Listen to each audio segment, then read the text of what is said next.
따라서 우리도 선진국처럼 존경받고 인정받는, 실력으로 인정받는 그런 공인중개사가 되려면 제도 개선이 반드시 필요한 부분이다 라고 보고, 개혁 공인중개사 입장에서는 크게 세 가지 부분 말씀드리고 싶어요. 교수님, 오늘은 대한민국 공인중개사 이렇게 바꾸고 싶다에 대해서 좀 이야기를 해보려고 하는데요. 공인중개사에 대한 직업인식이 정말 좋지 않은 상황인 것 같아요. 분명 정직하고 열심히 일하시는 분들도 많이 있겠지만 부동산 관련해서 요즘 사건 사고가 많아서 그런지 공인중개사, 진짜 속된 말로 사기꾼이라는 느낌도 많이 가지고 계시는 것 같습니다. 그래서 이렇게 공인중개사에 대한 좀 사회적 인식도 바꾸고 전문직으로 인정받을 수 있는 방법 없을지 궁금합니다. 일단은 고객들의 불신, 그 원인이 무엇인가 이 생각을 먼저 해봐야 되겠죠. 공인중개사가 너무 많아요.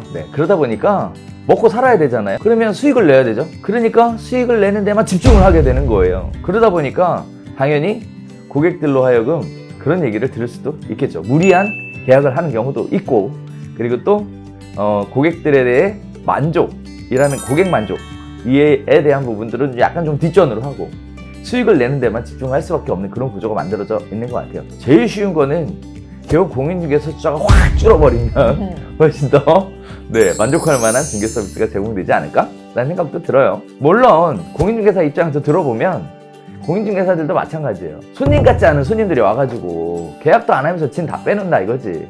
어떤 고객이 계약할지도 모르겠고 이런 부분도 문제예요. 그러니까 공인중개사들도 역시 계약할지도 안 할지도 모르는 이러한 고객들한테 뭔가 애정을 쏟고 관심을 가지고 서비스를 제공하고 이런 부분도 쉽지 않죠. 그러니까 당연히 그런 식의 결과들이 만들어지는 것 같아요. 그래서 좀 공인중개사의 문제는 아니다. 사회 전반적인 제도의 문제다.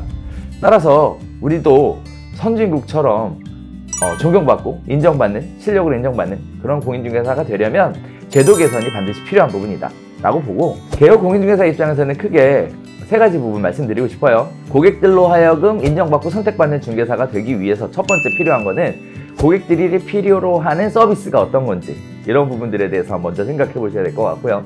두 번째는 전문성이에요. 과연 여러분들은 정책의 시시각각 계속 바뀌잖아요.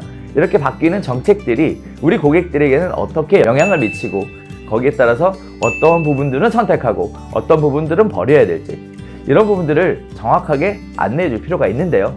공부 잘 안 하시는 것 같죠? 자, 신문 정도 보는 것, 이거 가지고 나는 전문성을 갖고 있어 얘기할 수는 없고요.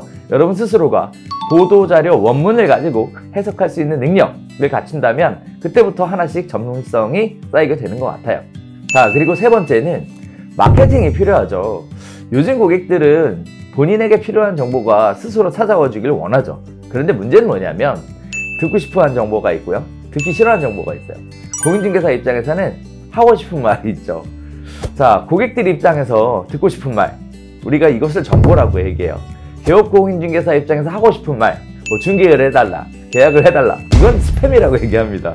그러다 보니까 고객들의 관점에서 고객들이 듣고 싶어하는 말이 뭔지, 이런 생각을 좀 해볼 필요가 있어요. 그래서 크게 세 가지로 요약한다면 서비스에 대한 개발, 전문성에 대한 부분을 준비해야 된다는 거, 그 다음에 세 번째는 마케팅에 대한 부분들이 좀 고도화되어야 할 필요가 있다는 거, 이렇게 정리해 볼 필요가 있어요. 요즘 사회적으로 가장 이슈가 되는 게 그 챗 GPT라는 거예요. 혹시 테스트 해보셨는지 모르겠는데 해봤어요. 완전 잘해요. 와, 저도 물어봤어요.